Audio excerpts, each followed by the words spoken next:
Hello and welcome. I'm Stefan Gaugler, and I have been investigating the field of dry blood spot, short DBS, analysis for the last 9 years. I published over 10 articles in the field, and I have been working on bringing this technology to a level where we can perform quantitative analysis from a single non-volumetric blood droplet. Last year we had a major breakthrough by the combination of an optical hematocrit detection module together with a sprayer that applies internal standards directly onto the DBS. Because when doing DBS analysis, we need to consider the hematocrit, which has been the biggest hurdle for implementing DBS for the last several years. The hematocrit is the proportion of red blood cells in the blood. This value can vary in between different persons or before and after competition through dehydration. The more red blood cells, the more viscous gets the blood. Therefore, the hematocrit has a direct impact on the spreading properties of the blood on the filter paper.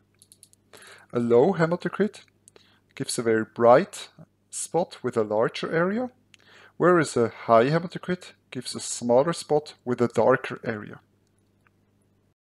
If not accounted for, the hematocrit may lead to a volumetric concentration bias when extracting a fixed area of the DBS. So here we developed a novel hematocrit detection module that measures the sample hematocrit and allows for correcting the results. This is based on an internal calibration curve and can be automated within the method to get directly the sample's hematocrit value and allow for correction, as we can see here in the graph. The internal standard sprayer was introduced already a few years ago and is considered as the gold standard within the DBS automation process. It is important to add the internal standard as early as possible into the process. Here we add it before the extraction, directly onto the dry blood spot on the filter paper. So we have our internal standard and the target molecules in the same form to be compensated for any extraction effects.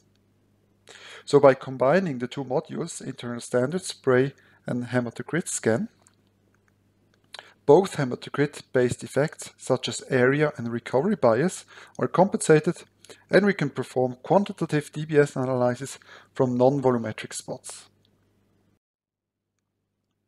The first two publications have been accepted already, and there are several follow-up publications where we apply these principles on specific markers such as diclofenac or phosphatidylethanol coming in the next months. I'm happy to provide more information on this. You can find me on ResearchGate or LinkedIn. Thanks.